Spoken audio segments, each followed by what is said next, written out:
Hello everyone, welcome again, welcome to the episode of youth and currents radio. आज फिर से हमारे साथ हुनैजा खान। मैं फिर से इसलिए बोल रहा हूँ कि इनके साथ एक वीडियो शूट किया था, आवाज़ की प्रॉब्लम की वजह से दोबारा शूट करना पड़ रहा है हमको, क्योंकि बहुत बहुत कीमती बात हुई थी, बहुत अच्छी बात हुई थी। इसलिए उस आवाज़ की प्रॉब्लम की वजह से मैं ये चाह रहा था कि वो बातें फिर से बताई जाए और थोड़ा सा और डिस्क्राइब करके बताया जाए। तो इसलिए हमने इनको दोबारा परेशान किया। और अच्छी बात ये है कि ये एक बार में कहने पर ये दोबारा से चली आई हैं, तो ये अच्छी बात है। हम तो इनका पहले तो इनका इंट्रोडक्शन लेंगे इन्हीं की ज़बानी, और फिर शुरू करेंगे हम लोग यूथ एंड जर्नलिज्म पे बात करेंगे हम लोग कि अगर यूथ एज अ हॉबी बात करना चाहता है, जर्नलिज्म को लेता है, या फिर एज अ प्रोफेशनल अगर उसको करना चाहता है तो कहाँ जा सकता है। सबसे पहले हम लोग बात करेंगे, इंट्रोडक्शन लेंगे, उसके बाद हम लोग बात करेंगे कि इन्होंने कहाँ कहाँ काम किया है, वो ये खुद ही बताएंगी। और हम शुरू करते हैं इनकी introduction. Thank you so much for inviting again और इन दिस। दोबारा आने का मकसद ये है, मेरा नाम हुनैजा खान है, मैं स्टूडेंट हूँ जर्नलिज्म की, और स्टूडेंट होने के साथ साथ मैं एक जर्नलिस्ट भी हूँ। बडिंग जर्नलिस्ट आप कह सकते हैं। बहुत ज़्यादा काम नहीं किया है लेकिन स्टार्ट कर दिया है, तो एक जर्नलिस्ट आप कह सकते हैं। मैंने डिफरेंट ऑर्गेनाइजेशंस के साथ में अपने आर्टिकल्स जो है या अपनी न्यूज़ रिपोर्ट्स जो है वो की है।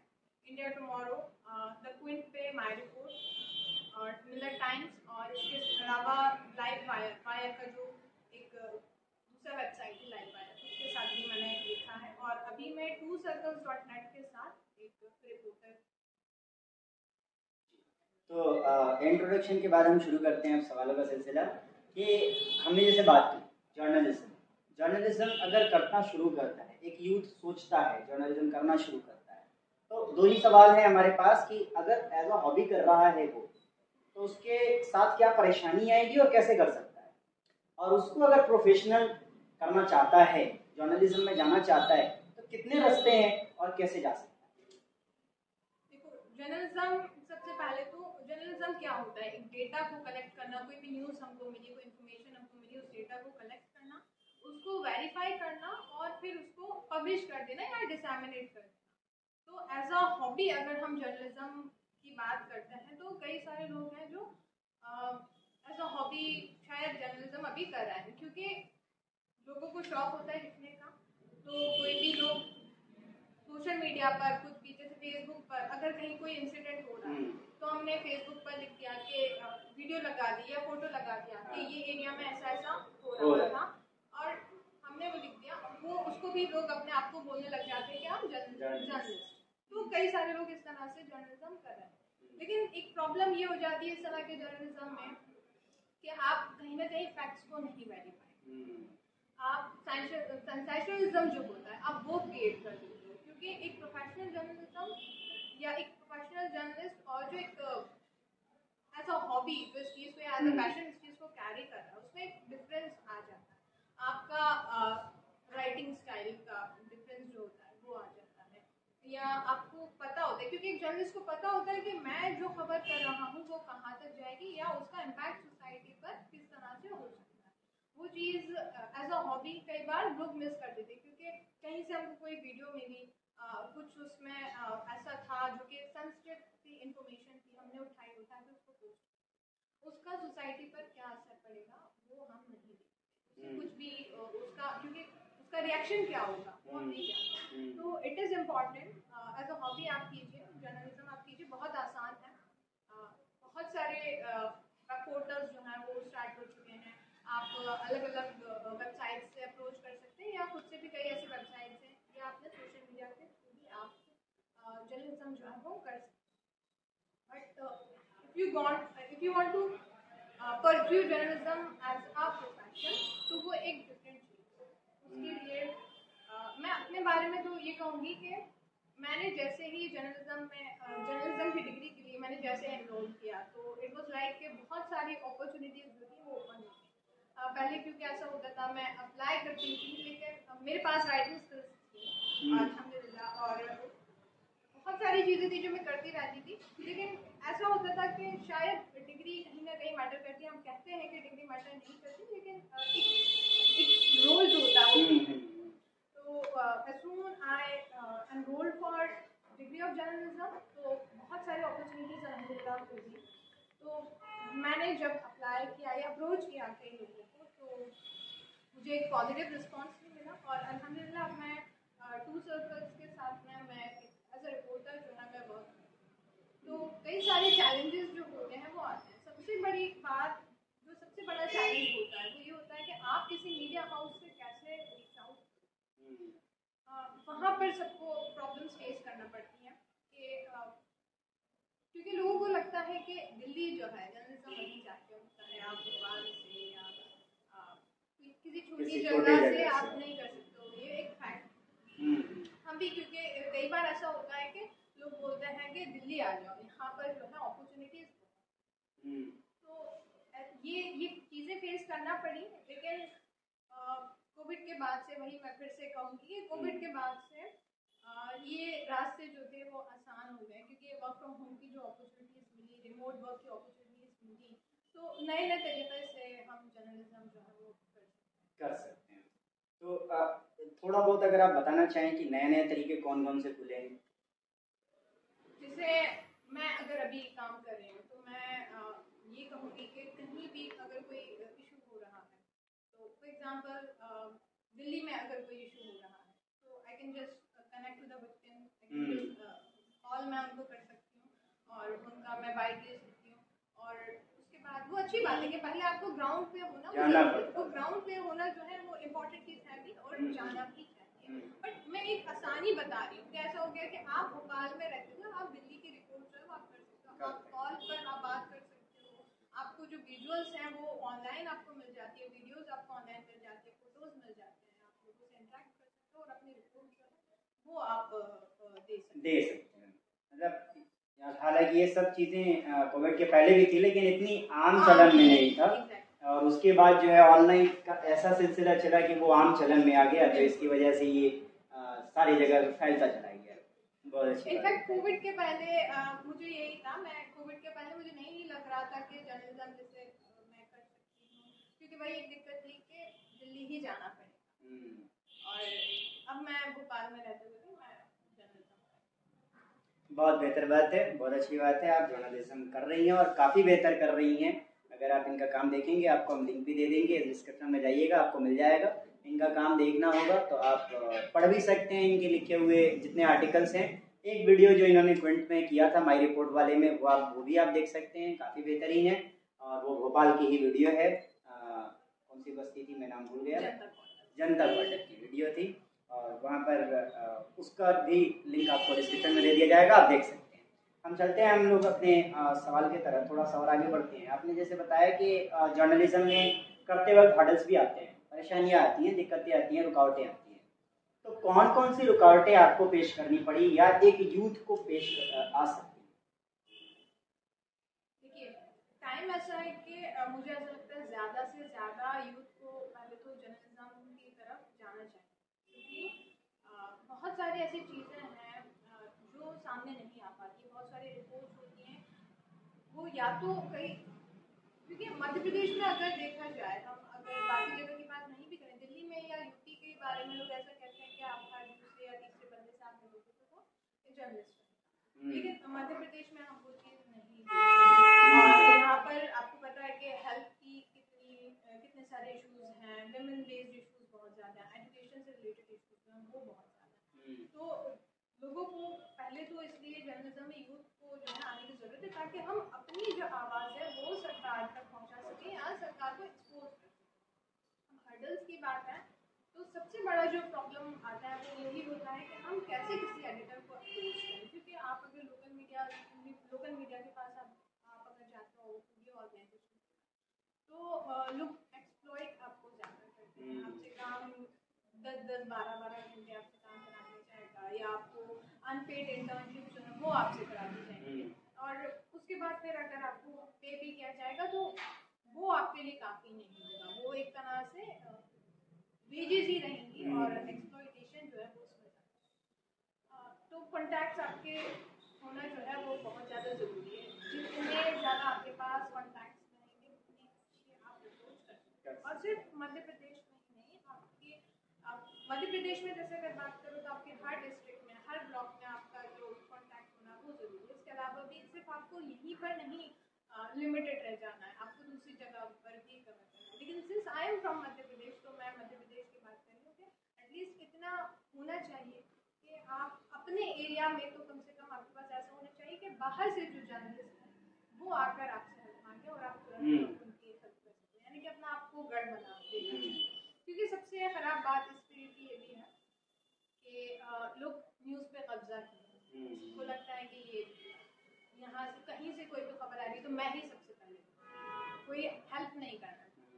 और लड़कियों के लिए थोड़ी सी और ज़्यादा डिफिकल्ट हो जाती है, क्योंकि यू नेवर नो, आपको इंटरेक्ट तो आपको सबसे करना है, कोई भी हो, आप किसी के बारे में आप जानते हैं उसके पर्सन लेकिन आपको उससे इंटरेक्ट करना है और आपको उससे अपना काम भी करवाना है, तो वो पर्सन आगे आपके साथ किस तरह से पेश आता है। सारी परेशानियाँ आ सकती हैं, जैसे कि आपने बताया कि बीइंग गर्ल जो है वो एक अलग तरह की परेशानी आती है ना।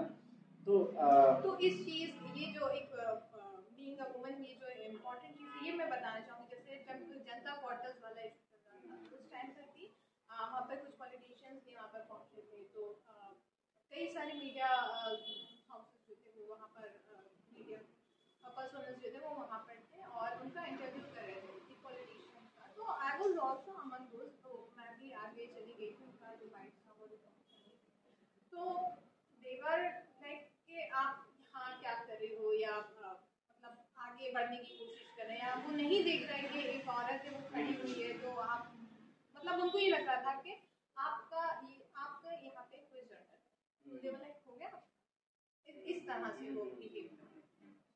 तो ये जो बिहेवियर था ये आम पब्लिक की तरफ से है, पॉलिटिशियन की तरफ से, ये चैनल्स दूसरे चैनल्स की तरफ से, किसकी तरफ से? दूसरे रिपोर्टर्स ऑब्वियसली दूसरे रिपोर्टर्स के बीच में जब आप जाते हो तो आपको कोई बहुत अच्छा वेलकम नहीं मिलता है, क्योंकि आई एम इन हिजाब, ये एक बड़ा चीज़ है। और दूसरी चीज़ ये है कि लोग I don't think I think कि हिजाब के अलावा अगर कोई जीन्स में अगर कोई लड़की होगी तो शायद उसको ज़्यादा वेलकम दी जाएगी, ग्रेटिट्यूड दिया जाएगा। एंड इसके अलावा एक सोसाइटी वाला इशू भी है। मुझे अपने जैसे मैंने जिन मीडिया हाउसेस में अप्रोच किया तो अल्हम्दुलिल्लाह हिजाब की वजह से मुझे कोई इशू नहीं आया, यहाँ तक कि क्विंट में भी मुझे हिजाब की वजह से चैनल की तरफ से कोई प्रॉब्लम नहीं है, जहाँ भी काम किया है हिजाब से लेकर कोई दिक्कत नहीं है।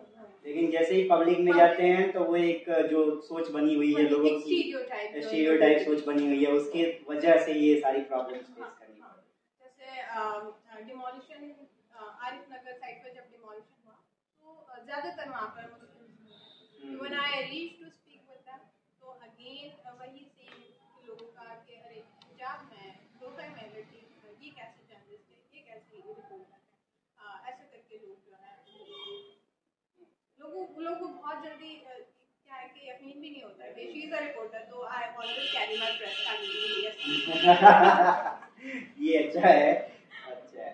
मतलब देखना सब चाहते हैं कि आप एक हिजाबी वुमेन जो है, एक देखना सब चाहते हैं सब जगह, लेकिन जब आती है तो वेलकम नहीं। बिल्कुल क्या होता है लोगों को वही लगता है ना कि मुस्लिम औरत जो है वो ऑप्रेस्ड जो है, उसके घर से उसको निकलने की परमिशन नहीं देती, ये एक स्टीरियोटाइप लोगों के माइंड्स में बना हुआ है। But when the same woman comes out तो आप उसको वेलकम नहीं करते हो और आप उसको मोटिवेट नहीं करते हो आगे बढ़ने। अच्छा, क्या ये इस वजह से भी है कि एक लड़की अभी तो इसकी उम्र ही क्या होगी, ये रिपोर्टर बन गई, क्या इस वजह से भी कुछ प्रॉब्लम्स हैं कि हम लोगों का मतलब एक धड़ा बन गया है ना कि जर्नलिस्ट मतलब 35 साल 40 साल का एक होगा, नौजवान भी क्या कहें, मतलब एक अधेड़ उम्र का शख्स होगा जिसके पास बहुत सारा एक्सपीरियंस होगा, वो आएगा हमसे सवाल पूछेगा, इसकी वजह से भी है। हाँ, ये चीज़ सोसाइटी में है और इसके अलावा मीडिया जो पर्सनल्स होते हैं, कई सारे रिपोर्टर्स भी इस तरह से बिहेव करते हैं कि हम हैं, या आप किसी के पास कभी जाते हो कोई लीड लेने के लिए, जब आप जाते हो तो आपको सिर्फ एक लीड चाहिए, थोड़ा सा हेल्प चाहिए उस पर्सन से, लेकिन वो आपको पैट्रोनाइज करने लग जाते हैं कि आप ऐसे ही जो हम कह रहे हैं वही सही, आप अपने हिसाब से मत चलिए, हमारे हिसाब से चलिए। बट कई सारे बहुत अच्छे लोग भी हैं जो बहुत अच्छे तरीके से गाइड करते हैं, बहुत अच्छे एज अ मेंटर जो है कई लोग भी हैं। बहुत बढ़िया, मतलब दोनों तरह के लोग हैं, जैसे सोसाइटी में दोनों तरह के लोग होते हैं वैसे यहाँ भी दोनों तरह के लोग हैं। अब ये बताना चाहेंगे हम लोग, हम सवाल को थोड़ा सा आगे बढ़ाते हैं कि ये बताना चाहेंगे कि अगर कोई हॉबी ऐसा हॉबी करना चाहता है तो कहाँ जा सकता है, और उसको एज ए प्रोफेशन भी करना चाहता है तो कहाँ जाए, एज ए हॉबी कैसे करे, कौन सा प्लेटफॉर्म है जहाँ पर जाकर के वो एज ए हॉबी अपना हॉबी को सेटिस्फाई कर सके कि मेरा तो हॉबी है लिखना, मैं जर्नलिज्म की डिग्री नहीं भी करूँ तो क्या मैं एज ए हॉबी इसको कर सकता हूँ, लिख सकता हूँ कुछ, इस तरह से मेरा बनता है। जैसे मेरे को खुद कुछ कभी कभी आता है, कभी कभी जो आता है तो मैं लिख लेता हूँ तो कई सारे न्यूज़पेपर में, ज़्यादातर मैं उर्दू में लिख लेता हूँ, तो उर्दू में मैंने दिया हुआ है, एक आध लोगों ने पब्लिश भी कर दिया, तो उस तरह से आर्टिकल्स लिखा है मैंने, उर्दू के आर्टिकल्स, तो एक आध पब्लिश हो गए। उस तरह से कुछ अगर हॉबी बनता है किसी की हॉबी आती है कि किसी एक टॉपिक पर रिसर्च करना है और उसको पब्लिश करवाना है मुझे, तो उस तरह से अगर किसी की हॉबी आती है तो कौन से प्लेटफॉर्म को रीच करे कि आसानी से उसका काम हो जाए। अच्छा, एक चीज़ है कि मैंने लास्ट टाइम भी बताया था, यूथ की आवाज़ करके जो एक वेबसाइट है वो एक अच्छी वेबसाइट है। अच्छा। वो एक रीज़न ये है उसका कि आप जब वहाँ पर जाकर अपना कोई आर्टिकल जो वो आप पब्लिश करते हो तो आपको तो दिखता है कि वो पब्लिश हो गया, लेकिन वो पब्लिश नहीं होता, क्योंकि वहाँ से उनका जब एडिटर है वो जब वहाँ से उसको अप्रूव करता है तब जाके वो पब्लिक व्यू के लिए वो होता है, और क्योंकि फिर उसमें कुछ एडिट्स जो होते हैं वो भी किए जाते हैं, तो वो आपने जो कॉपी पब्लिश की थी और उसके बाद जो आपके अप्रूव होने के बाद में जो कॉपी आपने पब्लिश हुई है तो उसमें एक डिफरेंस रहता है, तो आपके सीखने के लिए वो जो है एक अच्छी चीज़ है। उसके अलावा लाइव वायर जो है, जो द वायर की जो एक दूसरा वेबसाइट है उस पर भी आप जा सकते हो, ईमेल जो है उसके थ्रू आप उनसे अप्रोच कर सकते हो, और आपका जब अप्रूव हो जाएगा तो वो आपको विद बायलाइन आपका आर्टिकल जो है वो पब्लिश कर सकते। इसके अलावा क्विन जो है, क्विन भी एक अपॉर्चुनिटी देता है सिटीजन जर्नलिज्म वाली, उसमें आप रिटर्न में या फिर आप वीडियो स्टोरी जो है वो भी कर सकते हैं, या कई सारे ऐसे प्लेटफॉर्म हैं मैं आपको बता दूँगी या बिल्कुल बिल्कुल, तो ये लिंक आपको प्रोवाइड किया जाएगा, जिसको भी जर्नलिज्म में जो है जिसको इंटरेस्ट है वो जाकर के आप डिस्क्रिप्शन में देख सकते हैं। अब आते हैं हम लोग जैसे प्रोफेशन की बात कर रहे थे, प्रोफेशनल करने के लिए क्या क्या ज़रूरी होता है, कौन सी डिग्री, कहाँ जाए, कैसे डिग्री करे, कैसे अप्रोच किया। डिग्री की मैंने जैसे अपने बारे में बताया कि मैंने तो जैसे ही अल्हम्दुलिल्लाह मेरा शायद आई वाज लकी कि मैंने जैसे एनरोल किया वैसे ही मेरे लिए अपॉर्चुनिटीज जो थी ओपन हो गई थी, तो जर्नलिज्म के लिए बेसिक मास कम्युनिकेशन की जो डिग्री होती है वो भी आप ले सकते हो, या फिर जर्नलिज्म की डिग्री भी कर सकते हो, आप डिजिटल जर्नलिज्म का कोर्स वो भी आप कर सकते हो। ऐसा कोई स्पेसिफिक ज़रूरी नहीं है कि आपको एक पर्टिकुलर ये कोर्स ही करना है तो ही आप जर्नलिज्म, आप डिफरेंट कोर्सेज करके भी, कुछ लोग इंग्लिश लिटरेचर जो है करते हैं वो भी, जैसे क्योंकि मैं इंग्लिश जर्नलिज्म तो मैं इसलिए वही बता पा रही हूँ कि इंग्लिश लिटरेचर की डिग्री जो है वो करके भी कई सारे लोग जो है वो जर्नलिज्म में चले जाते हैं, या पॉलिटिकल साइंस जो है वो भी तो पॉलिटिकल साइंस करने के बाद या मास कम्युनिकेशन करने के बाद ये सब चैनल्स को अप्रोच किया जाए, इनसे एक्सपीरियंस लिया जाए। इनफैक्ट बात ये है कि आप जरूरी नहीं कि आप डिग्री कंप्लीट करो उसके बाद भी आप जाओ, क्योंकि कई सारे मीडिया ऑर्गेनाइजेशन जो है वो इंटर्नशिप जो है ना वो इंटर्नशिप अपॉर्चुनिटीज भी दे रहे हैं, तो बिटवीन द कोर्स जो है आप इंटर्नशिप के लिए आप अप्लाई कर सकते हो, और पेड इंटर्नशिप भी होती है तो आप उसके लिए अप्लाई करते हो और एक्सपीरियंस ले सकते हो। जैसे अभी बीबीसी ने भी अभी लास्ट मंथ ही उन्होंने विंटर इंटर्नशिप जो थी वो निकाली थी, तो वो सारे वो स्टूडेंट्स के लिए ही होती है स्पेसिफिकली, और अब समर इंटर्नशिप जो है वो भी आएंगी बीबीसी की शायद मई जून के टाइम, तो ऐसे भी अप्लाई कर सकते हैं। तो इस तरह से एक डिग्री लें फिर एक्सपीरियंस लें, दोनों को मिक्स करके फिर आगे बढ़ें, जहाँ भी मौका मिले वहाँ आगे। और अब तो फ्रीलांसिंग ऐसी चीज़ हो गई है कि ज़रूरी नहीं है कि आपके पास कोई कॉलेज की डिग्री हो, जैसे आप सिर्फ अगर आपके पास थोड़ा बहुत अगर आपने काम किया हुआ है आप हो तो प्लीज़ अप्रोच डिफरेंट ऑर्गेनाइजेशंस, और फ्रीलांसिंग में आपको अच्छी चीज़ और देर बहुत अच्छी फ्रीलांसर आप बन सकते हैं, फ्रीलांसिंग लिख सकते हैं।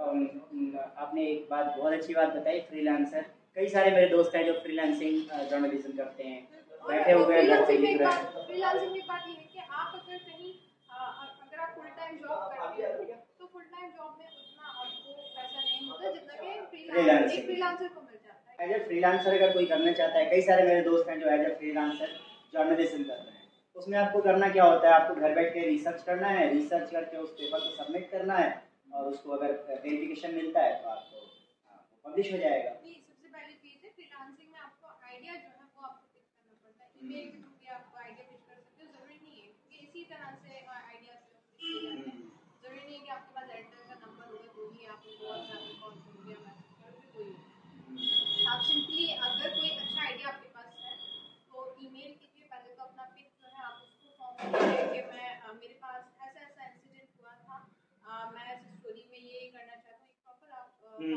उसके बाद जब एडिटर का आपके पास रिस्पांस आ जाएगा कि हाँ please go ahead with the idea, तो तब जाके आपको स्टोरी करना है और सबमिट करना है। फिर इट डिपेंड्स ऑन देम कि वो वेरीफाई कर रहा है, नहीं कर रहा है, कितना कर रहा है। एग्जैक्टली। और सबसे बड़ी चीज़ जो है वो ये है कि आप फ्रीलांसिंग में आप अपने एक स्टोरी जो है वो आप डिफरेंट ऑर्गेनाइजेशंस के साथ अलग अलग फॉर्मेट में करें। एक मीडिया हाउस के साथ आपने टेक्स्ट स्टोरी कर ली, दूसरे के साथ आपने वीडियो स्टोरी कर ली, तीसरे के साथ आपने पॉडकास्ट कर ली।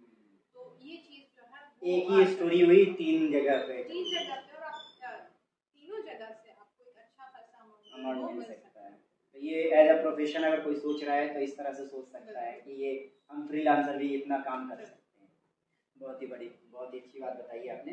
तो ये थी हमारी बातें, हमारे डिस्कशन किया कि एज अ जर्नलिज्म को एज अ हॉबी अगर कोई सोचना चाहे तो किस तरह सोच सकता है, फ्रीलांसिंग भी सोच सकता है और एज अ प्रोफेशनल भी अगर सोच रहा है तो भी फ्रीलांसर सोच सकता है और ये बहुत अच्छे लेवल पे ले जाया जा सकता है इसको।